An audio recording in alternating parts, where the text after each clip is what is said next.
Delhi university அதில் படிக்கக்கூடிய ஒரு பெண்ணு சித்ரா.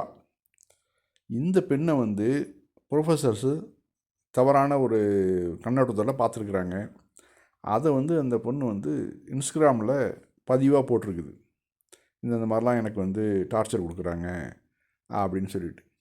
உடனே அதை கூப்பிட்டு அந்த ப்ரொஃபஸர் வந்து கூப்பிட்டு, நீ வந்து அதெல்லாம் என்னை வந்து டெலிட் பண்ணு, இல்லைனா உனக்கு வந்து பெரிய பிரச்சனை பண்ணும், நீ பிரச்சனையை சந்திக்க நேரிடும் அப்படின்ட்டு அவர் வந்து மிரட்டுறாப்புல. இதில் வந்து கூட படிக்கக்கூடிய அந்த பிள்ளைங்க இருக்குங்கள்ல, அந்த பிள்ளைங்க போயிட்டு ஒரு 7-8 பேர் ப்ரொஃபஸருக்கு சப்போர்ட்டாக, அதாவது இந்த சித்ரா தான் வந்து சரியில்லை, அந்த ப்ரொஃபஸர்லாம் இங்கே கரெக்டு தான் அப்படின்னு சொல்லிட்டு அந்த பெண்கள், கூட படித்த பெண்களே வந்து சித்ராவுக்கு எதிராக பேசியிருக்கிறாங்க. காரணம் என்னன்னாக்க, இந்த இன்டர்னல் மார்க்ஸ் போடுவாங்கள்ல 40 மார்க்கு, அது வந்து மிஸ் ஆகிடும், அதை போட்டு மிரட்டியிருக்கானுங்க. நீங்கள் வந்து எங்களுக்கு சப்போர்ட் பண்ணலன்னா உங்களுக்கு அந்த 40 மார்க்கு உங்களுக்கு நாங்கள் தரமாட்டோம் அப்படின்னு சொல்லிட்டு.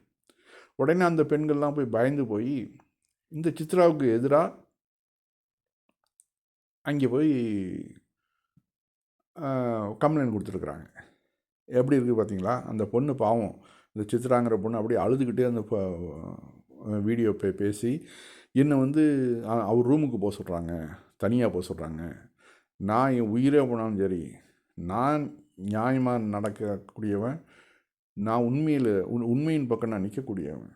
இந்த ப்ரொஃபஸர்கள் தான் தவறான வழியில் இருக்கிறாங்க. நான் எதுக்கு போய் அவர்கள்ட்ட ரூமில் போய் தனியாக போகணும்? எனக்கு அது அவசியமே இல்லை. நான் வந்து கஷ்டப்பட்டு படித்து இந்த யூனிவர்சிட்டியில் நான் வந்து ஜாயின் பண்ணியிருக்கேன்.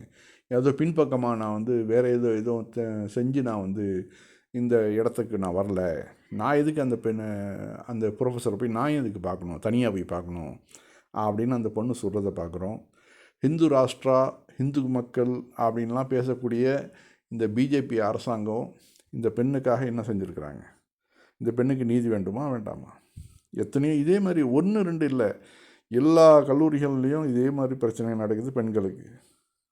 அதாவது நம்ம தமிழ்நாட்டிலே நடந்துச்சுல்ல, ஒரு கேரளா பொண்ணு சூசைட் பண்ணிக்கிட்டாப்புல, இன்னும் இப்போ கேஸ் வந்துச்சா இல்லையா? அது கொலையா சூசைடான்னு அதுவும் தெரியல. ஒரு முஸ்லீம் பொண்ணு, நீ எப்படி இவ்வளோ படிக்கிற, இந்த அளவு எப்படி நீ இப்போ மார்க் வாங்குற அப்படின்லாம் அவன் வந்து கேட்டிருக்கிறான். அவன் இன்றைக்கும் ப்ரொஃபஸராக வேலை செஞ்சுட்ருக்கிறான். என்ன அவன் மேலே வந்து எந்த ஒரு ஆக்ஷனும் இல்லை. ஏன்னா அவன் பிராமின். பார்த்துங்க, இதுதான் ஹிந்து ராஷ்டிராங்கிறது.